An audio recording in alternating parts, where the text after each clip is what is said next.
নমস্কার বন্ধুরা, Molly's kitchen থেকে সবাইকে স্বাগত। আজকে যে রেসিপিটা বানাতে চলেছি সেটি হলো ডিম কষা। ডিমের ঝোলের থেকে ডিম কষা রান্না করলে কিন্তু খেতে দারুণ লাগে, আর এরকম যদি দেখতে লাল লাল ঝাল ঝাল হয় তাহলে কিন্তু খেতে অসাধারণ লাগে। এবার আমি ডিম কষা বানাতে ডিমগুলোকে সেদ্ধ করে ছাড়িয়ে নিয়েছি। তারপরে এখানে মশলা নিয়েছি আদা, জিরে, পেঁয়াজ, লঙ্কা আর 2-1 কোয়া রসুন, এগুলো নিয়ে আর দুটো টমেটো দিয়েছি। টমেটোটা কিন্তু একটু বেশি দিয়েছি, মশলাটা একটু কম দিয়েছি। সেই জন্য টমেটোটা দিলে কিন্তু গ্রেভিটা বেশ অনেকটা হবে সেই জন্য। আর এই গরমে কিন্তু বেশি মশলা খাওয়াটাও ভালো না, তাই না? সেই জন্য আমি টমেটোটা দিয়ে মশলাটাকে একটু ঘন করে নিয়েছি। এবার কড়াইতে দিয়ে দিলাম সর্ষের তেল। তেলটা গরম হলে দিয়ে দিলাম সামান্য হলুদটা একটু দিয়ে আমি ডিমগুলোকে দিয়ে দিলাম। তার কারণ ডিমের মধ্যে আমি লবণ হলুদ কিছু দেবো না, একটু তেলের মধ্যে হলুদ দিলে কিন্তু ডিমগুলো খুব সুন্দর ভাজা হয়ে যায়। তারপর ডিমগুলো ভেজে নিয়ে এবার আমি আলুগুলোকেও সুন্দর করে ঢেকে রেখে ভেজে তুলে নিলাম। ডিমের আলু কিন্তু আমি সেদ্ধ করিনি, কাঁচা আলু কিন্তু দিয়েছিলাম। একটু ঢেকে ঢেকে রেখে ভাজলে কিন্তু আলুগুলো খুব সুন্দর সেদ্ধ হয়ে যাবে।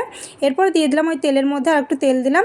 তেলটা দিয়ে আমি দিয়ে দিলাম গোটা গরম মশলা ফোড়নে, আর দিলাম একটা তেজপাতা, সামান্য গোটা জিরে। এগুলো দিয়ে আমি এবার দিয়ে দিলাম বেটে রাখা মশলাটা দিয়ে এবার আমি স্বাদমতো লবণ, হলুদ আর সামান্য কাশ্মীরি লঙ্কার গুঁড়ো দিয়ে আমি মশলাটাকে খুব সুন্দর করে কষিয়ে নেব।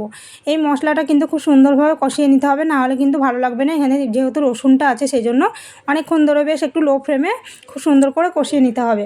দেখো এবার আমার মশলা থেকে বেশ তেল ছেড়ে এসেছে। আমি আরও কিছুক্ষণ কষাবো। তারপরে আমি দিয়ে দেবো ভেজে রাখা আলুটা দিয়ে আমি আরও বেশ কিছুক্ষণ কষিয়ে নেব। ঢেকে রেখে কষিয়ে নেব যাতে করে আলুটা বেশ আরেকটু সেদ্ধ হয়ে যায়। তাহলে কিন্তু আলুটাতে আমি খুব একটা বেশি জল দেবো না। জল দিলে কিন্তু খুব বেশি জল দিয়ে দিলে কিন্তু টেস্টটা একেবারে ভালো লাগবে না। আমি এটা ডিম কষা বানাবো, ডিমের ঝোল বানাবো না, সেই জন্য। এবার আমার দেখো খুব সুন্দর করে আমি কষিয়ে নিয়েছি আলুতে মশলাতে।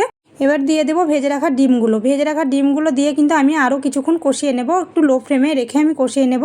তারপরে দিয়ে দেবো গরম জল। এইসব রান্নায় কিন্তু একটু গরম জল দিলে রান্নার টেস্টটা খুব সুন্দর হয়ে যায়। এবার আমি ঢেকে রেখে রান্নাটা করে নেব, তাহলেই হয়ে যাবে।